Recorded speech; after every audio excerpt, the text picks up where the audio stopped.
Virus अजून आयसोलेटच नाही झालाय, एकही पेपर नाही, व्हायरस आयसोलेट नाही झालेला. तर त्याच्यावरची टेस्ट कुठली काढली? ही टेस्ट व्हायरस टेस्टच नाही करत आहे.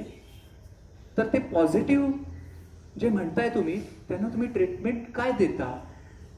तुम्ही काय देता ट्रीटमेंट माहिती आहे? सेकंडरी इन्फेक्शन वगैरे होऊ शकतं, हे होऊ शकतं, ते होऊ शकतं, म्हणून अँटीबायोटिक्स देता. हा एक मोठा गैरसमज आहे की बॅक्टेरिया आपल्या शरीरात जे आहे ते आपल्याला मारायला उठले. No, they are scavengers. आपल्या शरीरात जे खरकट पडतं, घाण पडते, सगळ्या गोष्टी होतात, जे टॉक्सिन्स तयार होतात, त्याची विल्हेवाट लावायला कोणीतरी पाहिजे ना आत. ते डायजेस्टिव्ह आहेत, ते स्कॅव्हेंजिंग करणारी मंडळी आहेत. त्यांना मारलं तुम्ही की तुमची इम्युनिटी राहत नाही. लोक मरतात कसे? औषधोपचारांनी. डॉक्टरना इम्युनिटीतलं काही फारसं कळतं असं मला वाटत नाही, कारण ते इम्युनिटी बद्दल फक्त 2च गोष्टी माहिती आहेत त्यांना. आणि इतकं फास्ट असतं ना. मी पण BMS झालोय ना. माझ्या आजूबाजूला सुद्धा मित्रमंडळ होतं ना, MBBS, BMS, BHMS वगैरे. एवढी ढोली ढोली पुस्तकं असतात, ते सगळं लक्षात ठेवायचं. इतका स्ट्रेस असतो 5 वर्ष की इकडे विचार करायला की हे जे वाक्य आहे हे कशावरून खरं, असा विचार करायला वेळच नसतो, दिलाच जात नाही. माझी गोष्ट वेगळी. मला काही डॉक्टर बिक्टर व्हायचं नव्हतं. माझी दुखणी वेगळी होती, माझीच. ती बरी करण्यासाठी जी की झाली नाहीत कुठल्याही डॉक्टरकडून, म्हणून मग मी या फील्डकडे आलो. मला काही लोक कल्याण वगैरे करायचं नव्हतं. आजही मला करायचं नाहीये. जाता जाता झालं तर ठीक आहे असा विचार आहे. स्वार्थी माणूस आहे. स्वार्थ, स्वार्थ, अर्थपूर्ण, अनर्थ नाही, निरर्थक नाही. आणि म्हणून मला आठवतंय, आजही आठवतं की मी कॉलेजमध्ये मला शंका ज्या पडायच्या त्या माझ्यासाठी होत्या ना, म्हणून त्या पडायच्या आतून. आणि ते मी विचारायला जायचो तर समोरून 100 मीटरवर, 100 मीटर खूप झालं, 20 मीटरवर प्रोफेसर मला बघून सटकायचे, निसटायचे. काय विचारायला सांगतायत नाही तुला. आता मुलं सटकतात.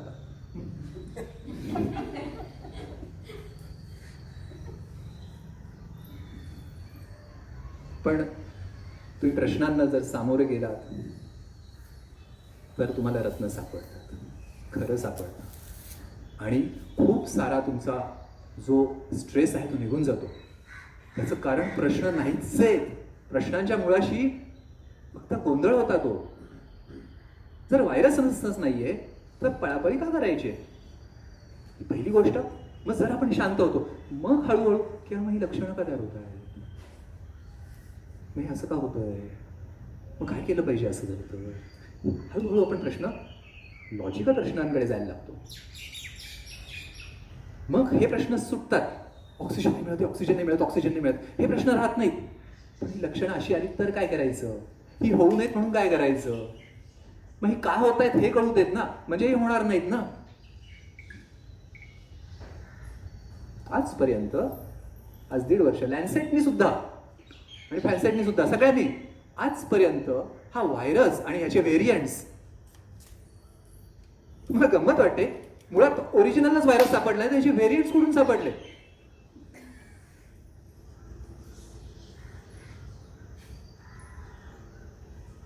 तो पुरुष आणि ती बाई आलीच नाहीत जवळ, पण पोरं झाली.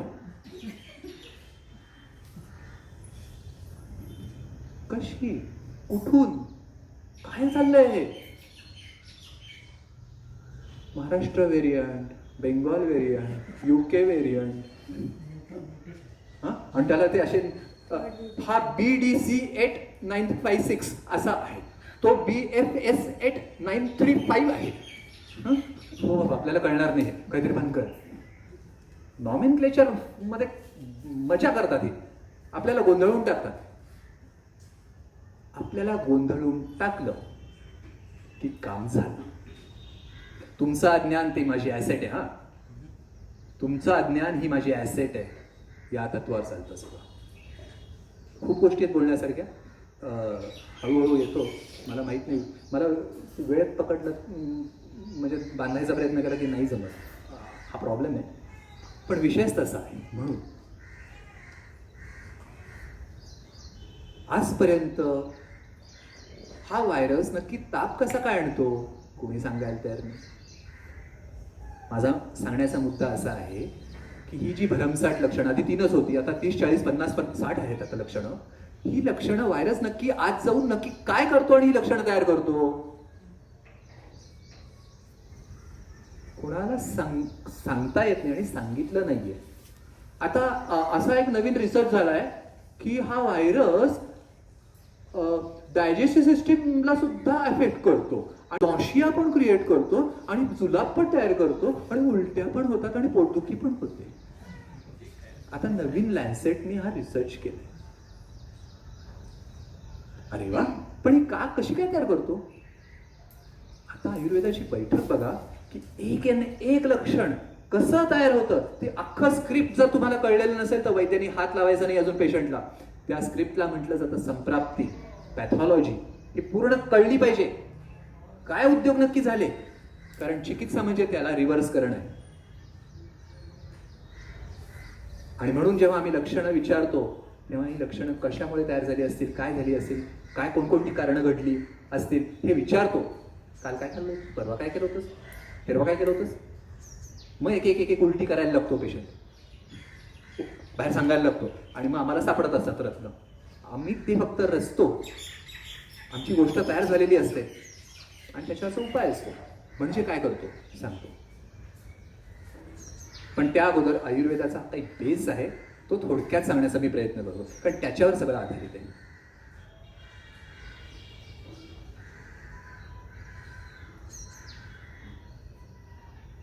ही अख्खी सृष्टी आणि सृष्टीतले सगळे वेगवेगळ्या घटक, हे सगळे मटेरियल हे असंख्य प्रकारच्या केमिकल्सनी बनलेलं आहे. केमिकलच केमिकल, आपण केमिकल्सनीच बनलो, सगळं केमिकल आहे. केमिस्ट्री आहे म्हणजे थोडक्यात. आणि म्हणून MBBSची मुलं फर्स्ट इयरला बायोकेमिस्ट्री नावाचा एक विषय शिकतो. बरोबर, कारण केमिकल्सचा वापर करून केमिकल्स शरीरातले घालवायचे किंवा हे करायचे, ट्रीट करायचे. सिंपल आहे. किती केमिकल्स आहेत माहिती आहे? मी असं कुठेतरी वाचलं होतं, पुस्तकाचं नाव पण अंधुकचं आठवत आहे, पण जाऊ दे, ते त्या फार महत्त्वाचं आहे. पण मी एक वाचलं होतं की आपल्या शरीरातले जे ट्रिलियन्स ऑफ ट्रिलियन सेल्स आहेत, त्या सेल्समध्ये एकेका सेलमध्ये आणि कुठल्याही प्राण्यांच्या सेल्समध्ये, कुठल्याही मायक्रो ऑर्गॅनिझमच्या सेल्समध्ये, कुठेही सगळ्या सेल्समध्ये, या सेल्समध्ये एकेका सेलमध्ये एकेका नॅनो सेकंदमध्ये 50 मिलियन केमिकल रिॲक्शन्स चाललेल्या असतात. असा फक्त एक अंदाज आहे सायंटिस्टचा. अभ्यास चालू आहे. किती? एका नॅनो सेकंदमध्ये म्हणजे 10⁻⁹ सेकंदमध्ये 50 मिलियन केमिकल रिॲक्शन्स चाललेले असतात. Mostly reversible. म्हणजे असता होतं म्हणता मग मागे होतं मागे म्हणजे किती केमिकल्स असतील आपल्या कल्पनेच्या पलीकडे, सगळं कल्पनेच्या पलीकडे. म्हणून एक सूत्र आहे आयुर्वेदामध्ये किंवा दर्शनशास्त्रांमध्ये, प्रत्यक्षम अल्पम अप्रत्यक्षम अनल्पम. जे कळू शकतं, ज्याचं ज्ञान होऊ शकतं ते फार अल्प आहे. जे कळूच शकत नाही तेच अफाट आहे. रहस्यच अफाट आहे.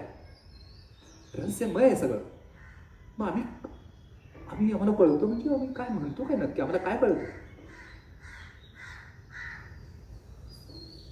आम्हाला एवढंच कळतं की या समुद्रात असा अफाट रत्न जरी असतील, अफाट गोष्टी जरी असतील, तरी सुद्धा त्या समुद्रात पोहायचं कसं आहे याचं तत्व आम्हाला माहिती आहे. हातपाय कसे मारायचे, मध्ये श्वास कसा आहे हे आम्हाला नक्की माहिती आहे. तेवढ्यावर आम्ही इथून तिथं समुद्र पोहून जाऊ शकतो, नदी पोहून जाऊ शकतो. त्या समुद्रात किती प्रकारचे मायक्रो ऑर्गॅनिझम्स आहे, किती प्रकारचे मासे आणि किती प्रकारचे प्राणी आहेत याची माहिती नसली तरी चालेल आम्हाला. पण आम्हाला जगायचं कसं याचं सूत्र आम्हाला माहिती आहे. हीच गोष्ट सांगण्याचा प्रयत्न करतोय की प्रॅक्टिकली इन्फिनिट केमिकल्स आहेत आणि हे केमिकल्स एकमेकांशी कसे काय काय रिॲक्ट होतील याचं ज्ञान घेत बसलो तर हजारो जन्म कमी पडतील. बरोबर आहे. आणि म्हणून ॲलोपॅथीमध्ये सगळ्या केमिकल्सचा अभ्यास आणि एक एक केमिकल नक्की आत शरीरात गेल्यानंतर वेगळ्या केमिकल्सवर काय काम करेल, त्याची काय रिॲक्शन, त्याचे ॲडव्हर्स इफेक्ट काय होतील, साईड इफेक्ट काय होतील, त्याचा अभ्यासच करतच राहतात. दर 8-10 वर्षानंतर ते करत नाही हे जरा त्रास आहे की हे बॅन करूया, दुसरं आणूया, दुसरं यायला लागलं की पहिलं बॅन करायचं, असंही असू शकतं. तर हा खेळ चालतो. याच्या विपरीत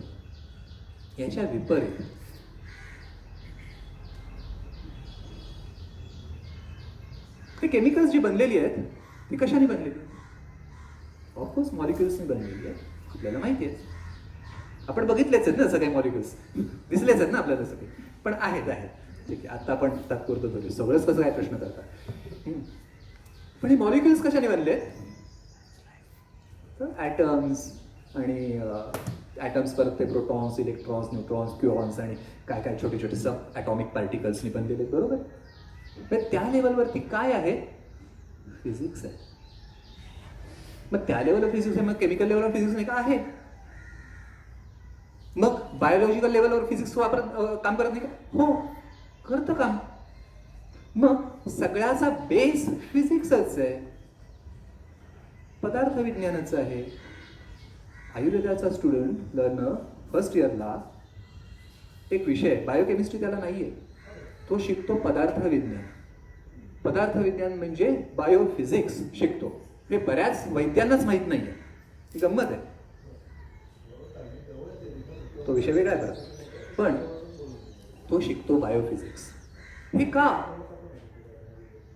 याची गंमत सांगतो की त्या पूर्वजांनी किंवा आचार्यांनी, आयुर्वेदाच्या आचार्यांनी, त्यांनी निरीक्षण केलं की ते म्हणाले, अरे एवढी इन्फिनिट केमिकल्स, याचा अभ्यास कुठं करत बसा, सगळा गोंधळात पडतोय.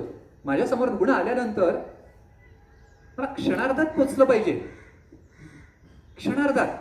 मग काही वेगळा अप्रोच आहे का, वेगळा काही दृष्टिकोन आपण घेऊया का की तो सहजतेने आपलं काम करेल पूर्ण?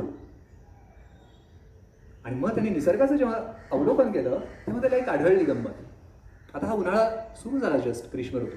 या ग्रीष्म ऋतूमध्ये त्यांनी बघितलं की काय असतं विशेष, तो उकाडा खूप, सगळीकडे ड्रायनेस असतो, कोरडेपणा, गळा सुकत असतो, घसा सुकत असतो, ताण होते, कोरड पडते. हे कोरड आहे आणि उष्णता आहे, उष्मा आहे. त्या दोन फिजिकल प्रॉपर्टीज आहेत. यांचा प्रभाव वाढलेला आहे आणि म्हणून उन्हाळा. आणि मग त्या 2 महिन्यानंतर पावसाळा सुरू होतो. काय फरक पडतो? तर निसर्ग फक्त 2 गोष्टींमध्ये फरक करतो. एक, कोरडेपणाच्या ऐवजी ओलावा आणतो आणि उकाड्याच्या ऐवजी, मी उष्णतेच्या ऐवजी गारवा आणतो. बस त्या 2 प्रॉपर्टीजनी अख्खी केमिस्ट्री बदलून टाकतो. 2 प्रॉपर्टीजनी, 2 फिजिकल प्रॉपर्टीजनी अख्खी केमिस्ट्री बदलू शकतो. फिजिकल प्रॉपर्टीजनी केमिस्ट्री जर बदलू शकतोय आपण, फिजिकल प्रॉपर्टीज किती आहेत? फायनाईट. किती? फक्त 20. त्या 20 फिजिकल प्रॉपर्टीजमध्ये मी इन्फिनिट केमिकल्स ना वळवू शकतो हवं तसं. मी त्यांना एकेकांना हलवत बसत नाही.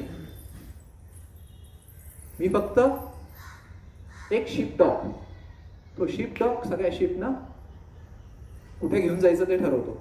मला शिप डॉक पाहिजे, माझी फिजिकल प्रॉपर्टी आहे शिप डॉग. लक्षात आहे? ते कुत्र ते मेंढरांना वळवतो बरोबर. मी एकेका मेंढराला वळवत बसत नाही. Physical properties. सो मी सुंठ वापरत असेल तर सुंठीत ऍक्टिव्ह प्रिन्सिपल कुठला केमिकल आहे हे शोधत बसत नाही, मी त्या भानगडीत पडत नाही. मी हे बघतो की सुंठ आत गेल्यानंतर काय करते, उष्णता वाढवते का थंडावा वाढवते? उष्णता वाढवते. जेव्हा रुग्ण थंडी वाजते, गारठा आहे असं करून येतो, तेव्हा मी सुंठ देऊन टाकतो. जेव्हा जळजळ होतीये, हे होते ते होते म्हटलं की मी लगेच वाळा देतो किंवा अनंतमूळ देतो. का? थंड आहे. मला लक्षात आहे. आणि दुसरी गोष्ट, रुग्ण समोर आल्यानंतर तो काय म्हणतो, तू कुठली भाषा बोलतो? डॉक्टर, ते ॲड्रिनलिन खूप वाढायला लागले हो. ते पेक्टिक ज्युसेस जरा कमी सिक्रेट होत आहे तो, असं काही बोलत नाही ना. तो फिजिक्सची भाषा बोलतो. लोक जड झालंय म्हणतो, जळजळतंय म्हणतो, तो टोचतंय म्हणतो, तिथं ठणकतंय म्हणतो. हे काय आहे? फिजिक्सची लँग्वेज आहे, तो बोलतोय. आम्ही फक्त ती फिजिक्सची लँग्वेज आमच्या परिभाषामध्ये कन्वर्ट करून टाकली. त्याचं जड आम्ही गुरु. आणि तो 20 गुणांच्या बाहेर बोलतच नाही. आणि 20 गुणांच्या बाहेर बोलत नाही, आमचं काम झालेलं असतं. आता या 20 गुणांपैकी एक 5-6 गुण एकत्र केले आणि त्या गुणांना आम्ही म्हणतो वात. एक 5-6 गुण एकत्र केले त्यांना म्हणतो आम्ही कफ. आणि एक 5-6 गुण एकत्र केले त्यांना म्हणतो आम्ही पित्त. ही द्रव्य नाहीये, ही मॅटर नाही, ती प्रॉपर्टीज आहेत. म्हणून जर खोकला येत असेल आणि तो कोरडा असेल तर आम्ही म्हणतो वाताचा कास आहे, वाताचा खोकला आहे, कारण कोरडा आहे. जर तो बुळबुळीत कफ बाहेर पडत असेल तर आम्ही म्हणतो हा कफाचा कास आहे. लोक ती ही कफिंग. आता कफ आणि कफिंग मध्ये थोडा फरक आहे. कफिंग म्हणजे खोकला. खोकल्याला आयुर्वेदात म्हणजे संस्कृतमध्ये कास असा शब्द आहे, पण खोकला म्हणतात. तर हा कफाचा खोकला, वाताचा खोकला, पिवळे बेडके पडत असतील तर पित्ताचा खोकला असेल, अशा पद्धतीने त्याला समजून घेण्याचा आम्ही प्रयत्न करतो. म्हणून खोकल्यावर काय औषध आहे? आमच्याकडे औषध नाही. कोविडवर काय औषध आहे? आमच्याकडे औषध नाही. आमच्यासमोर रुग्ण आणा, मी त्याशी बोलतो, काय काय खाल्लंस, काय काय प्यायलंस, काय काय केलंस, सगळं विचारतो. मला कारणं सापडतात, कोणते गुण वाढलेत कळतात, ते गुण आम्ही कमी करतो. आम्हाला काही घेणं देणं आत काय आहे. तो वेगळा अभ्यास होईल. हिस्टॉलॉजीचा अभ्यास होईल, मायक्रोबायोलॉजीचा अभ्यास होईल, बायोकेमिस्ट्रीचा अभ्यास होईल. तो अभ्यास वेगळा, ज्याला रिसर्च त्या पद्धतीने करायला करू देत. पण चिकित्साशास्त्र म्हणून फोकस व्हायला पाहिजे ना. मगाशी म्हटलं मला पोहायचं आहे, फक्त मला समुद्राचं निरीक्षण आणि अभ्यास नाही करायचा आहे. समुद्र किती खोल आहे, किती खोलावर किती टेम्परेचर असतं, किती खोलावर किती ऑक्सिजन लेवल आहे, काही बघायची गरज नाही मला. कारण मला पोहायचं कुठे आहे? वरच्या 2-3 फुटात. खरं तर मला खाली जायचंच नाही पोहण्यासाठी. मग तसंच चिकित्सा म्हणजे ट्रीटमेंटसाठी फार किस काढण्याची गरज नाही आहे. लक्षात येते? आणि ते काम आम्ही करतो. आता बघा घडतंय काय लक्षणं. पहिली गोष्ट जी होतीये ती म्हणजे भूक लागलेली नसताना लोक खातात. म्हणजे आम्हाला भूक लागलेली कशी लागते हो? आठवत नाही कसं ते भूकेची काय जाणीव असेल, पण आम्ही खातो वेळ झाली की.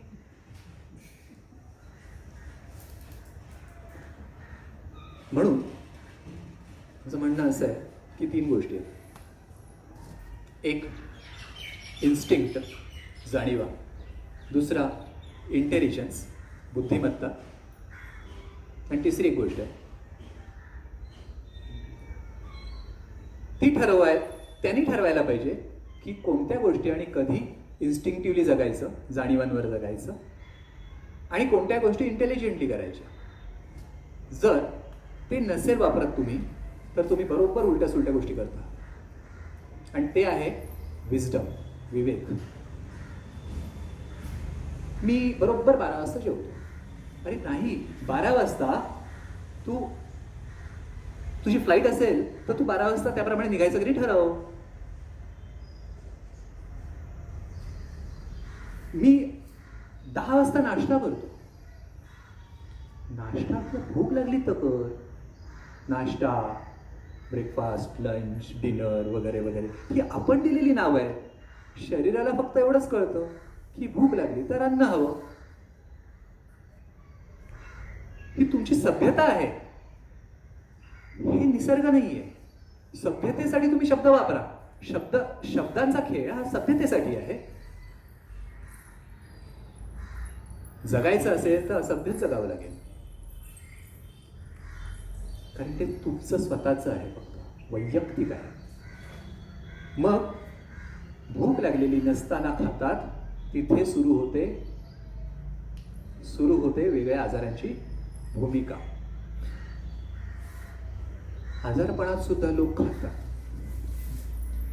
तुम्ही जर जम्बो सेंटरला बद्दल जर बघितलं असेल, मागच्या वर्षी तरी मी ऐकलं की ईद असताना तर बिर्याणी पण गेली होती. लोक इडली सांबार देतात, बटाट्याची भाजी असते, छोले असतात, काय काय असतं. आजारी पडलेला माणूस आहे ना तिथे, ज्या भूक गेलेली आहे, ज्याला चव नाही, ज्याला अन्न समोर आलं की नको वाटतंय, पडून राहावं असं वाटतंय, त्याचा आहार कसा असायला हवा विचारच नाही. का विचार नाही? त्याचं कारण सांगतो. खाल्लं नाही तर ताकद कशी आहे? अरे बरोबर, हे तर बरोबरच आहे. जर पेट्रोल भरलं नाही तर गाडी चालेल कशी? अगदीच बरोबर आहे. हेच तर आम्ही शिकलो फक्त. जसं इनपुट तसं आउटपुट, हेच तर शिकलो ना आम्ही. आणि बरोबर आहे का चुकीचं आहे? पण प्रत्येक गोष्टीत काय चूक करतात? थांबा जरा. जसं इनपुट तसं आउटपुट तेव्हाच येईल जर मध्ये प्रोसेसिंग युनिट जर व्यवस्थित असेल तर. तुमचा प्रोसेसर गडबडला आहे. पण आम्ही जेव्हा मोबाईल घेतो ना, जेव्हा आम्ही लॅपटॉप घेतो ना, तेव्हा आम्ही प्रोसेसरची सगळी चौकशी करतो. i7 पाहिजे, i9 असेल तरी चालेल. कितवा जनरेशन? 11वा नाही का तुमच्याकडे? 12वा अजून यायचं आहे? बरं, तिथे आम्ही सगळं लेटेस्ट प्रोसेसर परफेक्ट पाहिजे, हे व्यवस्थित पाहिजे, ते व्यवस्थित पाहिजे. आणि हा प्रोसेसर कारण हा फुकट मिळाला म्हणून किंमत करतो आम्ही त्याची. भरा. जसं काही कढई गोष्टी टाकल्यानंतर आपोआप शिजतं गॅस न चालू करता. लक्षात आहे? गॅस जर चालू नाही केला तर वरती काही शिजेल का? का नाही शिजणार? कारण अग्नी पाहिजे. मग पोटात जोपर्यंत अग्नी वाढलेला नाही आणि त्याच्यात जर तुम्ही खात असाल, अन्न जर देत असाल, तर त्याचं पचन होईल असं म्हणताय. आणि पचलाच नाही तर त्यापासून शरीराचे घटक तयार होतील म्हणताय. कडकडून भूक लागत नाही तरी खातो, आग्रहाचं खातो, आग्रह करतो. आग्रह नाही केला तर प्रेम कसं काय? प्रेमच करत नाही माझ्यावरती असं वाटेल लोकांना, म्हणून ती आग्रह करत राहते.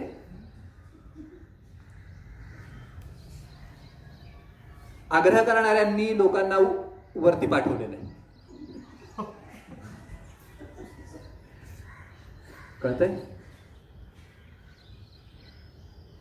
हसण्यासारखं हसावंसं वाटतं आणि हसू येतं, परंतु हीच परिस्थिती आहे. भूक लागलेली नाही तरी खाल्लं, त्याचं झालं काय? अजीर्ण, अपचन. अपचन म्हणजे काय? आज सगळा गिचका तयार झालेला आहे. चिकट काय म्हणजे बुळबुळी सगळं आम ज्याला आम्ही म्हणतो, जे पचलं नाही त्याला आम्ही आम म्हणतो, ही परिभाषा आहे.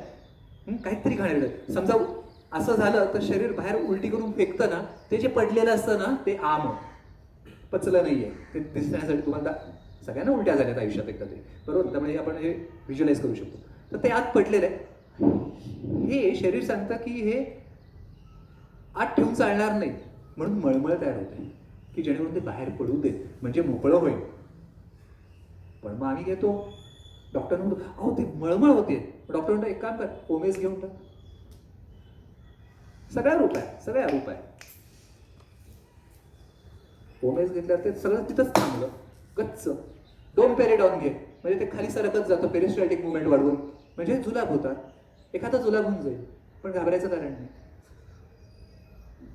अरे पण ते पचलं नाहीये ना, जे पचलेलं नाही ते पुढे आतड्यांमध्ये जायला लागलं तर आतड्यांना दूषित करत करत पुढे जाणार ना. जसं आपला कचऱ्याची गाडी असते, अशी सांडत सगळीकडे जाते, गळत असते ना इकडून तिकडून. जिथे स्वच्छता होती तिथेही घाण करत जाते ती.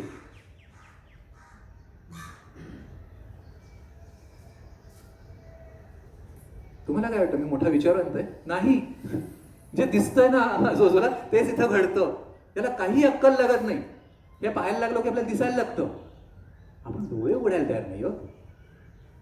माझ्यामध्ये एक फेसबुक पोस्ट टाकली होती किंवा त्यांनी तर फक्त मास्क लावून तुमचं तोंड बंद केलं, तुम्ही तर डोळे आणि कानही बंद केले स्वतःहून. होतातच, कारण मन ते पुढे एनहान्स करून टाकतं. नाही काहीच बघायचं नाही, काही ऐकायचं नाही, आता शांत बसायचं.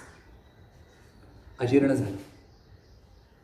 अजीर्ण झाल्यानंतर हे अजीर्ण सर्क्युलेशनमध्ये सरकतं आणि सर्क्युलेशनमध्ये जाऊन रक्तवाहिन्यांमधून इकडून इकडे हिंडता हिंडता ते त्वचेपाशी जातं. तुमच्या स्वेट ग्लँड्स, घामाच्या ज्या नळ्या आहेत ज्याच्यातून घाम बाहेर पडतो तिथेही जातं आणि तिथे ब्लॉक तयार करतं. आता हा ब्लॉक तयार झाल्यानंतर घाम येणं बंद होतं. घाम येत असतो, 12 महिने घाम येत असतो आपल्याला कमी जास्त प्रमाणात, जेणेकरून त्यामुळे शरीर आपलं टेम्परेचर रेग्युलेट करत असतं. आता टेम्परेचर रेग्युलेट कसं होणार? कारण घामच बाहेर नाही, घामावर तर उष्णता बाहेर फेकली जात असते. ती अडली आहे, त्याचं तोंडापाशीच आम येऊन अडकून बसलेलं आहे आणि मग टेम्परेचर वाढतं. टेम्परेचर वाढलं की आमच्याकडे आम्ही इतके हुशार आहोत, इतकं आमचं शिक्षण झालेलं आहे की आम्ही थर्मामीटर वापरू शकतो. आम्ही लगेच आम्हाला टेम्परेचर बघतो आम्ही आणि डॉक्टरना सांगतो टेम्परेचर 101 झालंय. मग डॉक्टर म्हणतो एक काम करा, पॅरासिटामॉल घेऊन टाका. आणि पॅरासिटामॉल घेतल्यानंतर ताप उतरतो. गुण आला की नाही? कसा उतरतो? तर पॅरासिटामॉल काय करतं, तर स्वेट जी रंध्र जे आहे त्याचं तोंड एक्सपांड करतं आणि त्यामुळे घाम निसटायला जागा मिळते. लक्षात येते? पण आम कोणी घालवलं? आम जो तयार झाला, अजीर्ण जे तयार झालंय ते कोण घालवणार आहे? कशाला घालवायला पाहिजे? कशाला घालवायला पाहिजे? हा आम जो आहे हा जड आहे, हा सर्क्युलेशन मध्ये अडथळा तयार करतोय. त्याचं एक जड असल्यामुळे, त्याचं एक वजन असल्यामुळे त्याच्यातून तो ऑब्स्ट्रक्शन्स क्रिएट सगळीकडे करत चाललाय. त्यामुळे वायूच्या प्रवाहाला अडथळा तयार होतोय आणि वायूचा प्रवाह सरळ जाण्याला अडथळा तयार होतो की तो इकडं तिकडं असं करत जातो आणि असा करत जातो. तेव्हा इकडं तिकडं आपल्याला त्याचे धक्के बसायला लागतात. ते म्हणजे अंगदुखी. अंग मोडून आलंय, अंग दुखतंय, हात पाय कळले, हे दुखतंय, ते दुखतंय, पाठ कंबर, हे डोकं दुखतंय. हे का? वायू दाण कारण त्याला सरळ जाता येत नाही, त्याला सरळ जायचंय, सरळ आम निवांत. म्हणजे हायवेवरती तुम्ही गाड्या चालवतायत जोरात आणि समोरती लेन्सवरती जड ट्रक चाललाय,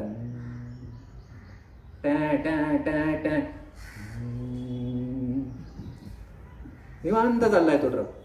मागून गाड्या वैताग देत आहेत.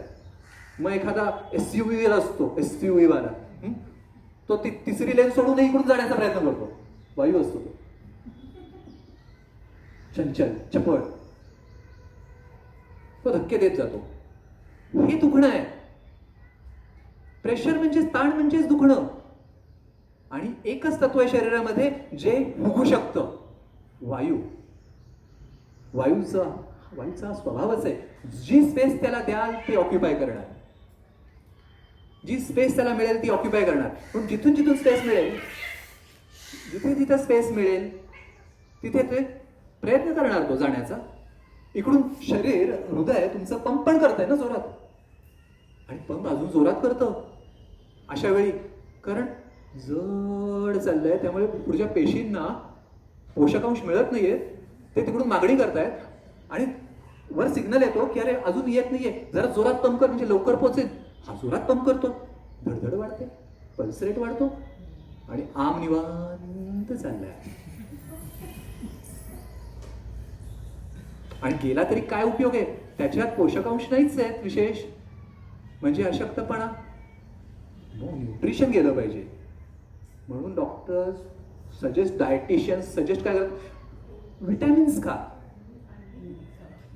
पोषक न्यूट्रिएंट फूड खा.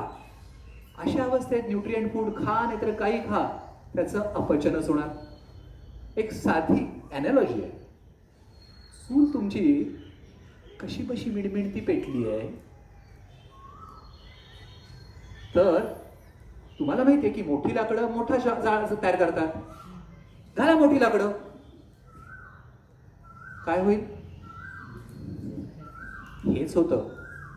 हा पण यज्ञकुंडच आहे, याचीही तत्व तीच आहे.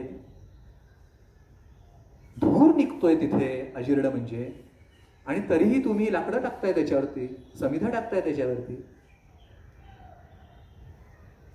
ज्या देवांना तुम्ही कन्व्हिन्स करण्यासाठी तो यज्ञ चालू ठेवलाय, त्याला तिथं घुसमट व्हायला लागली आहे त्या धुराने. तो तुमच्यावर कृपा करेल असं वाटतं. थोड्या त्याचं मी आता सगळं आहे तेच घालवून टाकतो. हे जात होतं. उदर भरणं नोहे जाणीचे वगैरे मस्त आपले मंत्र म्हणायचे. छान छान आहेत ना मंत्र, अनुभवातून आलेली आहेत. पण आमचा अनुभव काय? आम्ही अनुभव नाही, आम्ही फॉलोअर्स आहोत. हे अजीर्ण हिंडतंय शरीरात,